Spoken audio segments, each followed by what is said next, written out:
mengatakan, wah saya kena santet nih. Ustadz bisa disantet. Ya bisa juga lah, namanya manusia.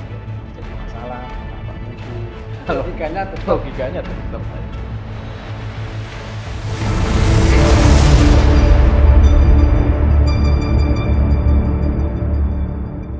Apa? Ini saya mau nanya lagi. Ya, terkait tadi yang Ustadz Ujang Bustami itu. Nah. Jadi ada yang belum saya tanyakan. Ustadz bisa disantet. Ya bisa juga lah, namanya manusia. Semua manusia pasti kena santet. Saya gini pernah nonton itu. Iya. Ketika dia berhadapan beliau Ustadz Ujang Bustami. Ujang Bustami berhadapan sama yang di situ yang dukun santet katanya. Iya. Dia disantet. Tiba-tiba dia seperti kemasukan apa, terus kalau nggak salah dia muntah-muntah atau mual gimana gitu. Padahal beliau seorang ustadz, terus bisa mengatasi santet, kok bisa kemasukan santet itu? Ya tetap kena lah yang namanya manusia. Kita kan tadi bilang yang namanya santet itu kan dunia supranatural. Dari fisik ke metafisik. Semua orang dikirim hal seperti itu bisa sebelum diblokir, karena ya gitu. Kalau WA kan ya gitu, tetap aja. logikanya tetap lah ya. Nah, pemblokirannya itu gimana kan gitu.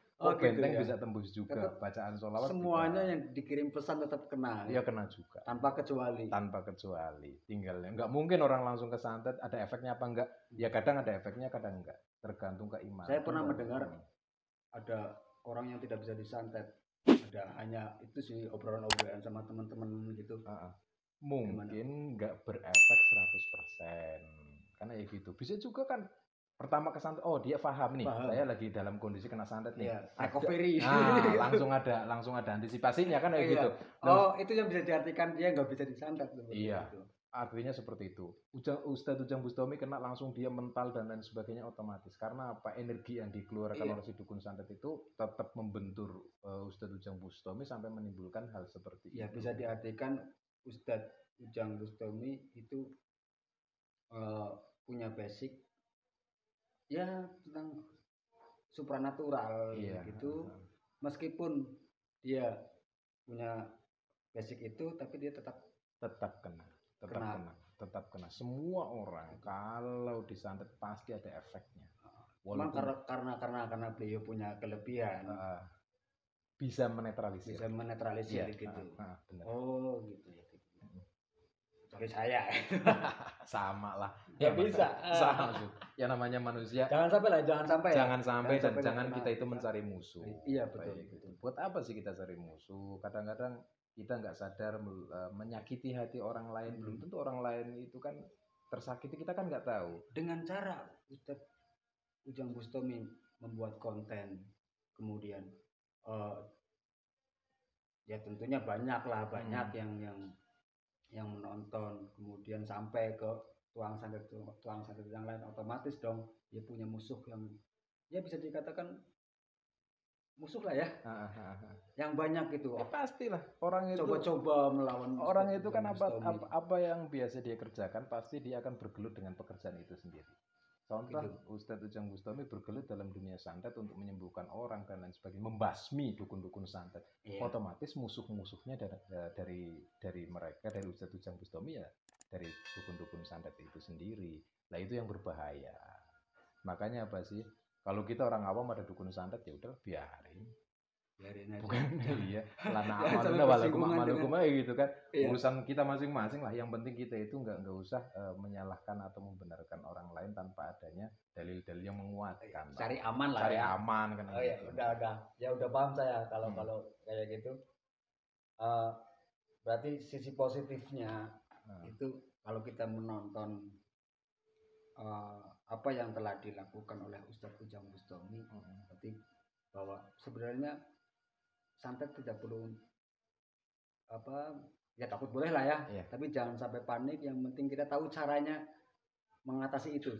Minimal kan seperti itu. Pada saat kita meyakini setiap penyakit karena santet itu malah berbahaya.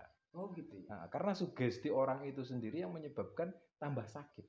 oh saya kena santet, oh saya kena santet. Tambah ngedrop malah itu fisiknya. Justru kalau kita kena penyakit atau apapun jangan dulu ke arah situlah. Jangan dulu ke arah situ. Tapi dokter yang lebih paham dengan dunia medis, ini kena apa, ini kena apa. Kalau dokter mengatakan, oh ini nggak ada penyakitnya, ternyata kita sakit baru tuh. Oh mungkin indikasi dan lain sebagainya kena santet. Tapi jangan dulu-dulu mengatakan, wah saya kena santet nih. Akhirnya apa yang ada? Suuzon kan sama orang. Suuzon jadi masalah, tambah musuh. Itu yang nggak baiknya. Ini ulama-ulama yang mungkin basically-nya bukan ke hal yang kayak gitu. Iya. Itu pendapatnya tentang santet itu.